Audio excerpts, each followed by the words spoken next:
We do not have any of the original manuscripts of the Bible. The originals are lost. We don't know when, and we don't know by whom. What we have are copies of copies. In some instances, the copies we have are 20th generation copies. C.J. Werleman, Jesus Lied, page 41.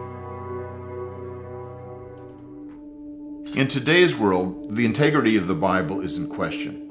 People used to ask, is it true? But now they ask, is that what the Bible really said? What I want to do now is give you reasons for confidence in the Scriptures.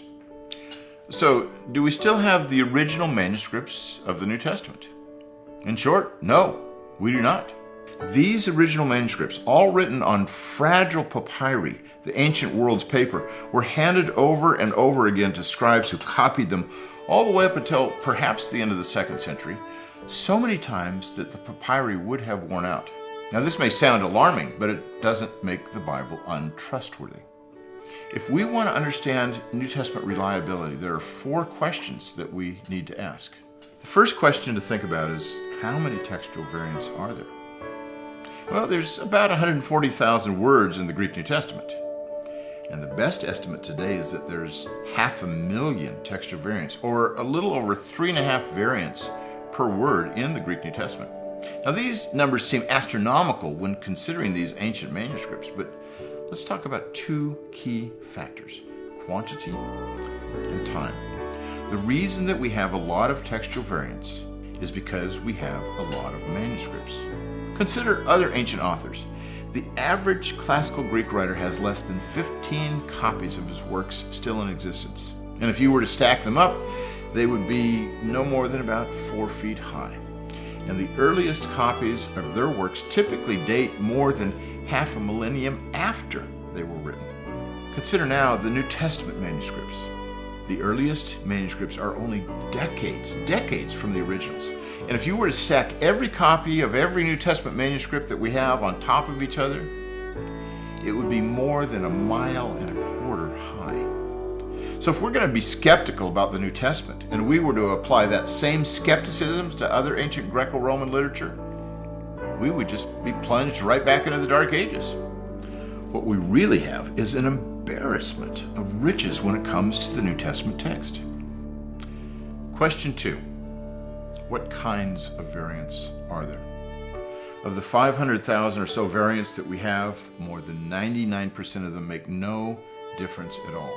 If a word is spelled incorrectly, that counts as a variant. But there were no dictionaries in the ancient world, and words would be spelled in a variety of ways, even by the same author, many times. Word order also in Greek is a matter of emphasis rather than a matter of meaning, like it is in English, because Greek is a highly inflected language. So you can change the word order without changing the meaning. What we need to focus on are the 1/5 of 1% textual variants that actually affect things.